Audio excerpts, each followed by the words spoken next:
नमस्कार मित्रों, स्वागत है कल्ट करंट की भारत अनकही कहानियाँ सीरीज में। मैं हूँ आपकी एआई प्रेजेंटर प्रांजला।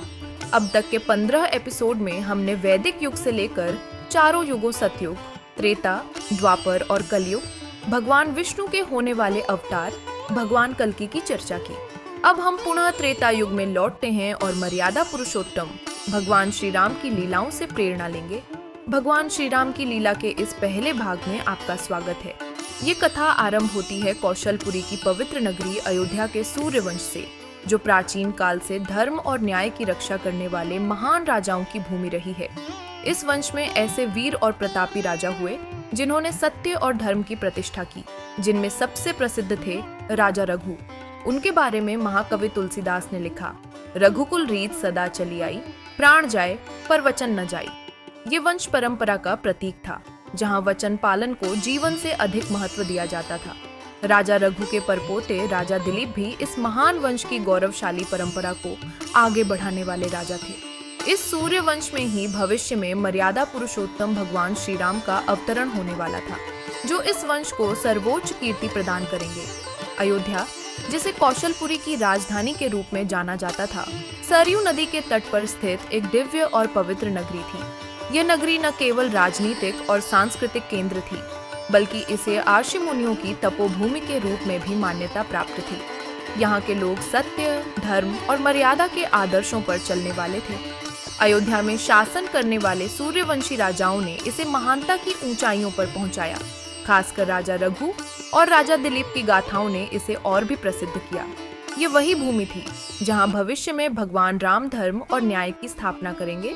राजा दशरथ इस महान वंश के एक और प्रतापी राजा थे। दशरथ न केवल अपने सामर्थ्य और शक्ति के लिए जाने जाते थे, बल्कि धर्म और नीति के पथ पर चलने वाले आदर्श राजा के रूप में भी प्रतिष्ठित थे। उनके शासनकाल में अयोध्या समृद्धि और सुख से परिपूर्ण थी। उनकी 3 पत्नियां थीं, कौशल्या, सुमित्रा और कैकेयी। कौशल्या राजा दशरथ की प्रमुख रानी थीं और उन्हें विशेष आदर प्राप्त था। सुमित्रा, जिनसे दशरथ को गहरा विश्वास था, सदैव उनके साथ खड़ी रहीं, जबकि कैकेयी राजा दशरथ की सबसे प्रिय रानी मानी जाती थी। हालांकि राजा दशरथ को एक गहरी चिंता थी। वह संतानहीन थे। एक राजा के लिए वंश को आगे बढ़ाने और राज्य का उत्तराधिकारी होना अत्यंत महत्वपूर्ण था। दशरथ की यह चिंता उनकी जीवन शैली पर एक भारी बोझ बन गई थी। पृथ्वी पर अधर्म बढ़ता जा रहा था। राक्षसों ने वेदों और धर्म के सिद्धांतों का अपमान करना शुरू कर दिया था। वेदों का अपमान और धर्म का ह्रास धरती पर एक बड़े संकट का संकेत था। कोई भी शक्ति उन राक्षसों को रोकने में समर्थ नहीं थी, सिवाय स्वयं भगवान विष्णु के। तब देवताओं ने एकत्र होकर भगवान विष्णु से प्रार्थना की कि वे इस अधर्म से धरती को मुक्त करें।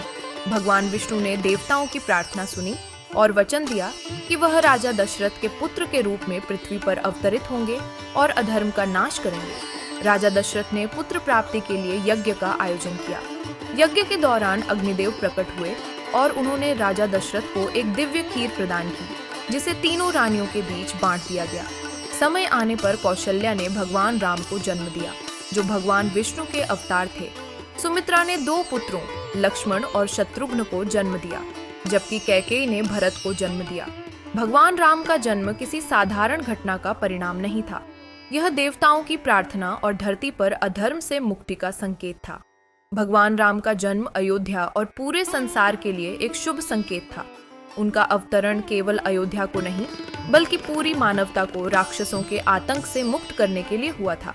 यहीं से शुरू होती है भगवान राम की महाकाव्य यात्रा, जो धर्म, सत्य और मर्यादा की स्थापना के लिए होगी। उनकी जीवन लीला न केवल मानवता के लिए प्रेरणा बनेगी, बल्कि सदियों से समाज के आदर्शों और मूल्यों का मार्गदर्शन भी करेगी। अगले भाग में हम लोग भगवान श्री राम के बाल्यकाल की लीलाओं एवं शिक्षा दीक्षा की कथा का आनंद लेंगे।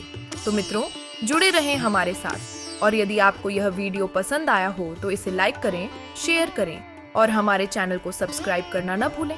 धन्यवाद।